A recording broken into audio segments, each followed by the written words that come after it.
Tous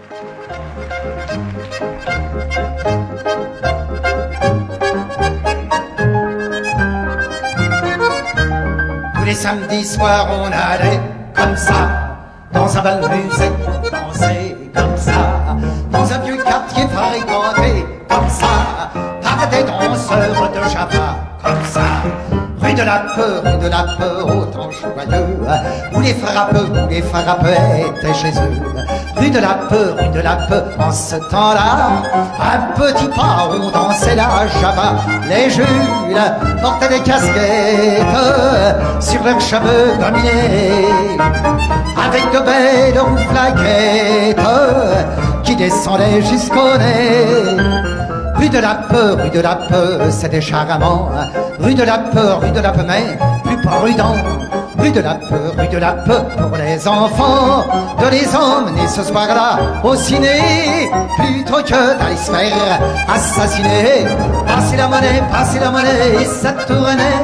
Et plus ça tournait, plus ça coûtait.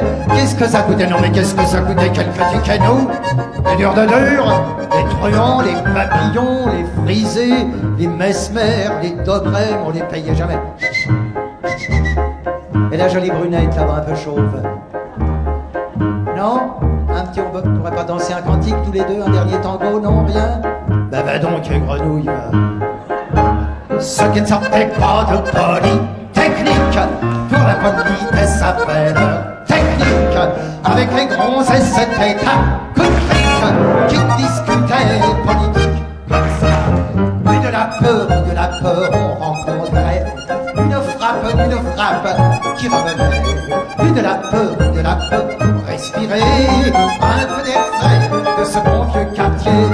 Il laissait à la Guyane sauver l'ensemble réuni pour cueillir le cœur de ces dames comme une pomme au premier.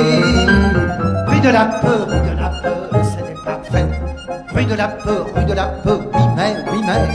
Rue de la peur, par les poulets.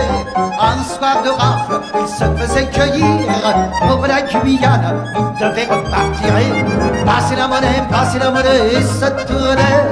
Pendant que ça tournait, on emmenait. Et ça lui coûtait quelques années. Mais il ne faisait presque jamais. Rue de la peur, quand il revenait.